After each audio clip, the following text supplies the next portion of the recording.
नमस्ते, मी doctor Suvarna Satpute. Kalpataru wellness web या YouTube चॅनलवर तुमचं सर्वांचं स्वागत आहे. आता उन्हाळा सुरू आहे, तर वातावरणातील उष्णता आणि कोरडेपणाचा परिणाम आपल्या शरीरावर होतो. वातावरणातील उष्णतामुळे पोटात जळजळ, छातीमध्ये जळजळ, हातापायांची जळजळ, डोळ्यात जळजळ अशा प्रकारच्या तक्रारी चालू होतात. आणि वातावरणातील कोरडेपणामुळे त्वचेमध्ये कोरडेपणा, केसांमध्ये रुक्षता म्हणजे केसांमध्ये ड्रायनेस, केस गळती, डिहायड्रेशन अशा तक्रारी चालू होतात. तर ह्या तक्रारी दूर करण्यासाठी एक सोपा घरगुती उपाय बघणार आहोत. ते आहे सब्जा म्हणजेच वनतुळशी. आजच्या व्हिडिओमध्ये आपण सब्जाचे गुणधर्म काय आहेत, सब्जामुळे आपल्या शरीरावरती होणारे 10 फायदे बघणार आहोत आणि तसंच सब्जा कशा प्रकारे वापरायचा आहे आणि सब्जा कधी घ्यायचा आहे आणि सब्जा घेणं कुणी टाळलं पाहिजे, ह्या सर्व गोष्टी आज आपण डिटेलमध्ये पाहणार आहोत. सगळ्यात पहिला जाणून घेऊया सब्जाचे गुणधर्म काय आहेत. सब्जामध्ये मधुर रस म्हणजेच हे गोड चवीचा आहे आणि शीतवीर्य म्हणजे थंड आहे आणि गुरु स्निग्ध आणि पिच्चिल गुण आहे. गुरु म्हणजेच हे पचायला जड आहे.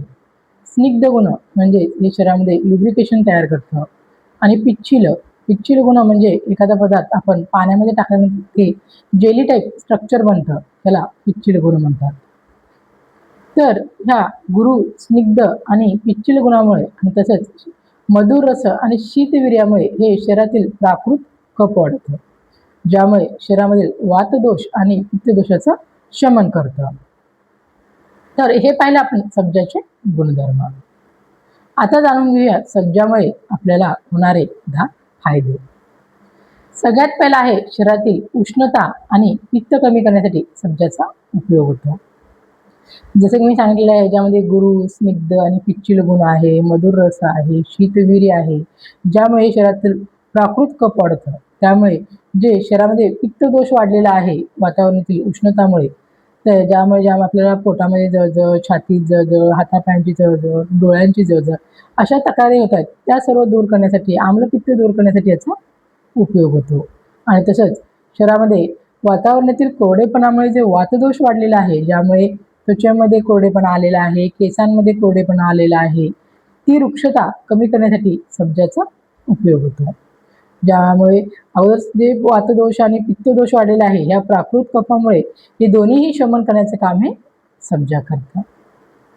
नेक्स्ट सब्जा हे मूत्रजनन म्हणजेच मूत्राला आहे, जे की युरिनचं प्रोडक्शन वाढवतो. ज्या लोकांना लघवीला जळजळ होते किंवा युरिनचं प्रमाण कमी झालेलं आहे किंवा व्यवस्थित प्रेशरमध्ये होत नाही, ह्या तक्रारी आहेत, त्या सर्व तक्रारी दूर करण्यासाठी सब्जाचा उपयोग होतो. नेक्स्ट सब्जाचा उपयोग आहे वजन कमी करण्यासाठी. जसं की सब्जामध्ये ओमेगा 3 फॅटी ॲसिड आहे, जे की मेटाबॉलिझम म्हणजे चयापचय क्रिया वाढण्याचं काम करतं, ज्यामुळे फॅट लॉस होण्यासाठी मदत होते.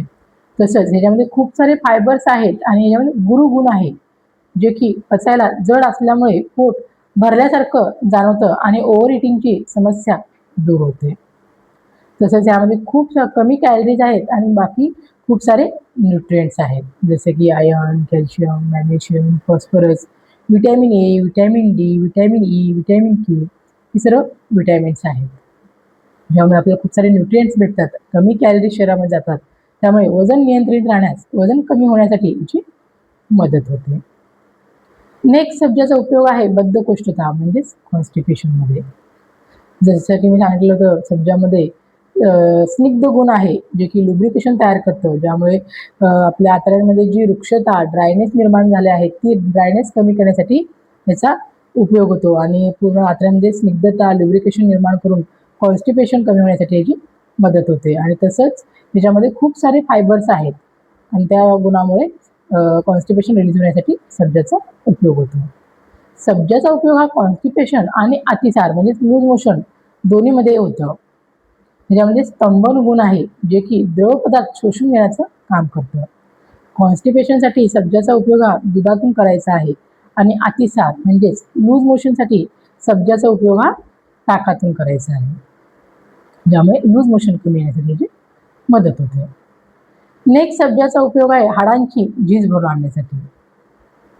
जसे की ह्याच्यामध्ये स्निग्ध गुण आहे, त्यामुळे सांध्यांमध्ये, हाडांमध्ये स्निग्धता म्हणजेच लुब्रिकेशन निर्माण करण्याचं काम करतं.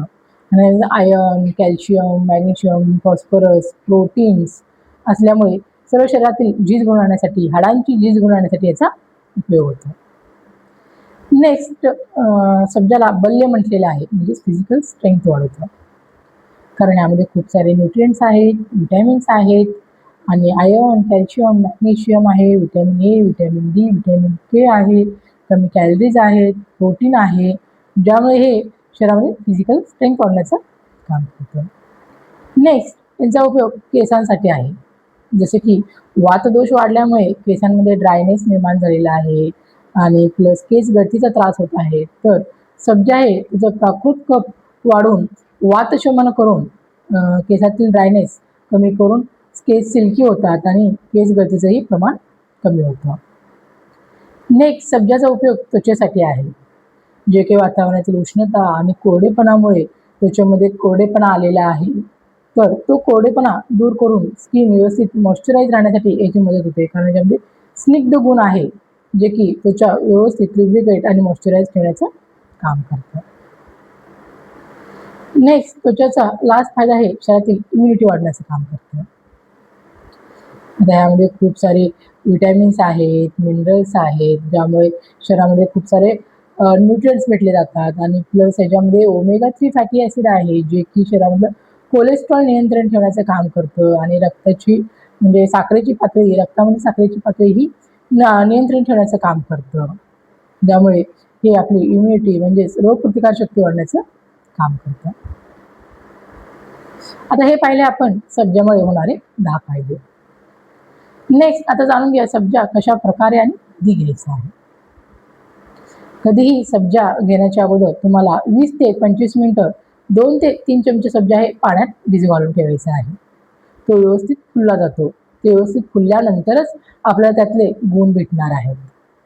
सब्जा तुम्ही पाण्यातून, दुधातून, सरबत, लिंबू सरबत, कोकम सरबत, नारळ पाणी आणि उसाचा रस यातून घेऊ शकता.